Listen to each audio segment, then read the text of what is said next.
Hi hello ನಮಸ್ಕಾರ ವೀಕ್ಷಕರೇ, ಈ ಒಂದು ವಿಡಿಯೋಗೆ ತಮಗೆಲ್ಲರಿಗೂ ಸ್ವಾಗತ ಸುಸ್ವಾಗತ. ಮುಸ್ಲಿಮರ ಸಂಖ್ಯೆ ಒಂದು ಕರ್ನಾಟಕ ರಾಜ್ಯದಲ್ಲಿ ಹೆಚ್ಚಾಗಿದೆ, ಲಿಂಗಾಯತರ ಸಂಖ್ಯೆ ಒಂದು ಹೆಚ್ಚಾಗಿರ್ತಾ ಇತ್ತು ಹಿಂದಿನ ಒಂದು ದಿನಗಳಲ್ಲಿ. ಆದರೆ ಏನಪ್ಪ ಅಂತಂದರೆ ಈಗ ಮುಸ್ಲಿಮರ ಸಂಖ್ಯೆ ಒಂದು ಕರ್ನಾಟಕ ರಾಜ್ಯದಲ್ಲಿ ಹೆಚ್ಚಾಗಿದೆ. ಟೋಟಲ್ ಪಾಪ್ಯುಲೇಷನ್ನಲ್ಲಿ ಒಂದು 70 ಲಕ್ಷ ಮುಸ್ಲಿಮರ ಸಂಖ್ಯೆ ನಮ್ಮ ರಾಜ್ಯದಲ್ಲಿ ಮುಸ್ಲಿಮರ ಸಂಖ್ಯೆ ಹೆಚ್ಚಾಗಿದೆ. ಯಾಕಪ್ಪ ಅಂತಂದರೆ ಲಿಂಗಾಯತರ ಸಂಖ್ಯೆ ಒಂದು ಹೆಚ್ಚಾಗಿರ್ತಾ ಇತ್ತು ಮೊದಲಿನ ದಿನಗಳಲ್ಲಿ. ಆದರೆ 65 ಲಕ್ಷ ಲಿಂಗಾಯತರ ಸಂಖ್ಯೆ ಇದೆ. ಹಾಗೆ ಒಕ್ಕಲಿಗರು 60 ಲಕ್ಷ, ಹಾಗೆ ಕುರುಬರು 45 ಲಕ್ಷ.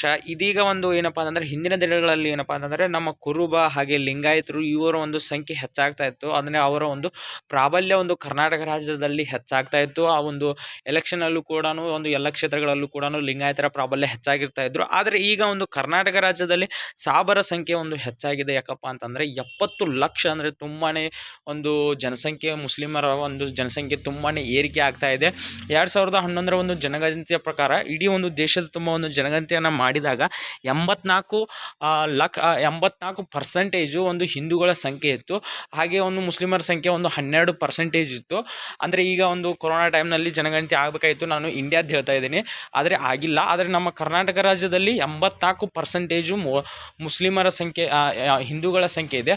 ಮುಸ್ಲಿಮರ ಸಂಖ್ಯೆ ಒಂದು 12% ನಮ್ಮ ಕರ್ನಾಟಕ ರಾಜ್ಯದಲ್ಲಿ ಇದೆ. ಅಂದರೆ ನಾವು ಒಂದು ಈ ಜಾತಿಗಳು ಕೂಡಿಸಿ ಒಂದು ಹಿಂದೂ ಆಗಿ ಕನ್ವರ್ಟ್ ಮಾಡ್ಬೋದು.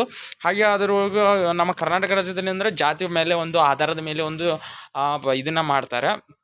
ಆ ಕಾರಣಕ್ಕಾಗಿ ಮುಸ್ಲಿಮರ ಸಂಖ್ಯೆ ಒಂದು ಹೆಚ್ಚಾಗಿದೆ. ಇನ್ನು ಒಂದು ಎಲ್ಲ ಕ್ಷೇತ್ರಗಳಲ್ಲೂ ಕೂಡ ಇನ್ನು ಮುಂದಿನ ದಿನಗಳಲ್ಲಿ ಒಂದು ಏನಪ್ಪ ಅಂತಂದರೆ ಅವರಿಗೆ ಒಂದು ಹೆಚ್ಚಿನವಂಥ ಒಂದು ಸ್ಥಾನವನ್ನು ಒಂದು ಸರ್ಕಾರ ಒದಗಿಸ್ಕೊತ ಹೋಗಬೇಕಾಗುತ್ತೆ. ಯಾಕಪ್ಪ ಅಂತಂದರೆ ಪಾಪ್ಯುಲೇಷನಲ್ಲಿ ಅವರ ಒಂದು ಹೆಚ್ಚಿನವಂಥ ಒಂದು ಪ್ರಾಬಲ್ಯವನ್ನು ಹೊಂದಿದ್ದಾರೆ. ಅದರ ಜೊತೆಗೆ ಇನ್ನೊಂದು ಏನಪ್ಪ ಅಂತಂದರೆ ನಮ್ಮ ಹಿಂದೂಗಳ ಸಂಖ್ಯೆ ಯಾಕೆ ಕಡಿಮೆ ಆಗ್ತಾ ಇದೆ, ಹಿಂದೂಗಳ ಸಂಖ್ಯೆ ಯಾಕೆ ತುಂಬಾ ಕ್ಷೀಣಿಸ್ಕೋತಾ ಬರ್ತಾ ಇದೆ, ಹಾಗೆ ಮುಸ್ಲಿಮರ ಸಂಖ್ಯೆ ಒಂದು ಯಾಕೆ ಹೆಚ್ಚಾಗ್ತಾ ಇದೆ ಅಂತಂದರೆ ಆ್ಯಂಟಿ ಒಂದು ಮುಸ್ಲಿಮ್ ಅಂತಲೇ ಹೇಳ್ಬೋದು, ಹಾಗೆ ಆ್ಯಂಟಿ ಹಿಂದೂ ಅಂತಲೂ ಹೇಳ್ಬೋದು. ಯಾಕಪ್ಪ ಅಂತಂದರೆ ಒಂದು ಮುಸ್ಲಿಮರು ಅಂದರೆ ಹಿಂದೂಗಳು ಮುಸ್ಲಿಮರಾಗಿ ಕನ್ವರ್ಟ್ ಆಗ್ತಾ ಇರೋದು, ಅಂದರೆ ಈಗಿನ ದಿನಮಾನಗಳಲ್ಲಿ ಲವ್ ಜಿಹಾದು ಆ ರೀತಿಯ ಅಂತ ಒಂದು ಎಲ್ಲ ಒಂದು ಕ್ರೈಮ್ಗಳು ನಡೀತಿರುವಂಥ ಒಂದು ಸಮಯದಲ್ಲಿ ನಮ್ಮ ಒಂದು ಹಿಂದೂಗಳ ಸಂಖ್ಯೆ ಒಂದು ಕಡಿಮೆ ಆಗ್ತಾ ಇದೆ. ನಮ್ಮ ಹಿಂದೂಗಳು ಏನಾದರೂ ಎಚ್ಚೆತ್ತುಗೊಳ್ಳದೆ ಇದ್ದರೆ ಏನಪ್ಪ ಅಂತಂದರೆ ಇನ್ನು ಮುಂದಿನ ದಿನಗಳಲ್ಲಿ ಹಿಂದೂಗಳ ಸಂಖ್ಯೆ ಒಂದು ಜಾತಿಯ ಮೇಲೆ ಆಧಾರದ ಮೇಲೆ ಒಂದು ಹಂಚಿ ಹೋಗಿರುವಂಥ ಹಿಂದೂಗಳ ಸಂಖ್ಯೆ ಇನ್ನೂ ತುಂಬಾ ಕಡಿಮೆ ಆಗುತ್ತೆ ಅಂತಲೇ ಹೇಳ್ಬೋದು.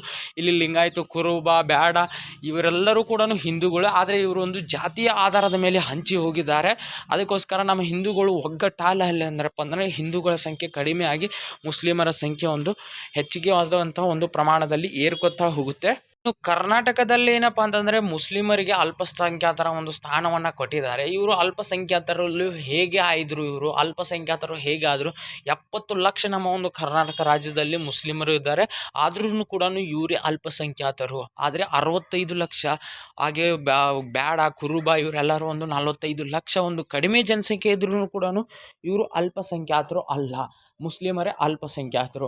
ಯಾಕಪ್ಪ ಅಂತಂದರೆ ನಮ್ಮ ಕರ್ನಾಟಕ ರಾಜ್ಯದಲ್ಲಿ ಅವರೇ ಹೆಚ್ಚಿದ್ದಾರೆ, ಆದ್ರೂ ಕೂಡ ಅವರೇ ಒಂದು ಅಲ್ಪಸಂಖ್ಯಾತರು. ಇನ್ಮೇಲೆ ಏನಪ್ಪ ಅಂದರೆ ಏನಾದರೂ ಒಂದು ಅಲ್ಪಸಂಖ್ಯಾತರಿಂದ ಅವರನ್ನು ತೆಗೆದುಗಿಬೇಕು. ಯಾಕಪ್ಪ ಅಂತಂದರೆ ಅವರು ಒಂದು ಹೆಚ್ಚಿನವಾದಂಥ ಜನಸಂಖ್ಯೆ ಒಂದನ್ನು ಹೊಂದಿದ್ದಾರೆ. ಇಲ್ಲಿ ಒಂದು ಸಿದ್ದರಾಮಯ್ಯ ಕೂಡ ಒಂದು ಮುಸ್ಲಿಮರಿಗೆ ಒಂದು ಹೆಚ್ಚಿನಂಥ ಒಂದು ಅಲ್ಪಸಂಖ್ಯಾತರಿಗೆ 10 ಕೋಟಿ ಕೊಟ್ಟೆ, 20 ಕೋಟಿ ಕೊಟ್ಟೆ, ಈ ರೀತಿಯಂಥ ಒಂದು ಘೋಷಣೆಯನ್ನು ಮಾಡ್ತಾನೆ ಇದ್ದಾರೆ.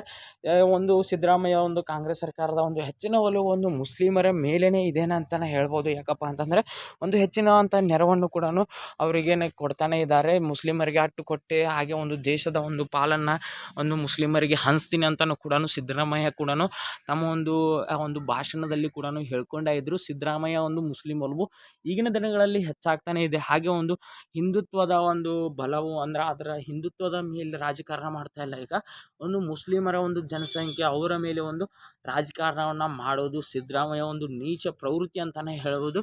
ಇನ್ನು ಮೇಲೆ ಅದನ್ನಾದರೂ ನಮ್ಮ ಹಿಂದೂ ಜನ ಒಂದು ಎಚ್ಚೆತ್ಕೋದ ಇದ್ದರೆ ಒಂದು ಮುಸ್ಲಿಮರ ಸಂಖ್ಯೆ ಹೆಚ್ಚಾಗುತ್ತೆ. ನಮ್ಮ ಕರ್ನಾಟಕ ರಾಜ್ಯದಲ್ಲಿ ಅವರ ಪ್ರಾಬಲ್ಯವೇ ಹೆಚ್ಚಾಗುತ್ತೆ. ಮುಸ್ಲಿಮರು ಒಂದು ಕಡಿಮೆ ಯಾವತ್ತಿಗೂ ಆಗೋದೇ ಇಲ್ಲ. ಈ ಒಂದು ವರದಿ ಸಿಕ್ಕಿರೋದು ಕರ್ನಾಟಕ ರಾಜ್ಯಕ್ಕೆ ಕಾಂತರಾಜು ವರದಿ. ಇದರಲ್ಲಿ ಕೂಡ ಒಂದಿಷ್ಟು ಗಡಬಡನೂ ಆಗಿರ್ಬೋದು. ಯಾಕಪ್ಪ ಅಂದರೆ ಮುಸ್ಲಿಮರ ಸಂಖ್ಯೆ, ಅದರಲ್ಲೂ ಕಾಂಗ್ರೆಸ್ ಸರ್ಕಾರದಿಂದ ಅವರ ಒಂದು ಜನಸಂಖ್ಯೆ ಕೂಡ ಹೆಚ್ಚಿಗೆಯನ್ನು ತೋರಿಸ್ತಿರ್ಬೋದು ಅಂತಲೂ ಕೂಡ ಒಂದಿಷ್ಟು ಜನ ತಮ್ಮ ಒಂದು ಅಭಿಪ್ರಾಯನ ವ್ಯಕ್ತಪಡಿಸಿದ್ದಾರೆ. ನಮಸ್ಕಾರ ವೀಕ್ಷಕರೇ, ಈ ಒಂದು ವಿಡಿಯೋನ ಇಲ್ಲಿಗೆ ಮುಗಿಸ್ತಾ ಇದ್ದೇನೆ. ಈ ಒಂದು ವಿಡಿಯೋ ಬಗ್ಗೆ ತಮಗೇನು ಅನ್ನಿಸ್ತು, ನಿಮ್ಮ ಮನಸ್ಸಿನ ಒಂದು ಅನಿಸಿಕೆಯನ್ನು ಒಂದು ಕಮೆಂಟನ್ನು ಮಾಡೋದನ್ನು ಮರೆಯೋದಕ್ಕೋಬೇಡಿ. ಹಾಗೆ ಸಬ್ಸ್ಕ್ರೈಬ್ ಆಗೋದನ್ನು ಕೂಡ ಮರೆಯೋದಕ್ಕೋಬೇಡಿ.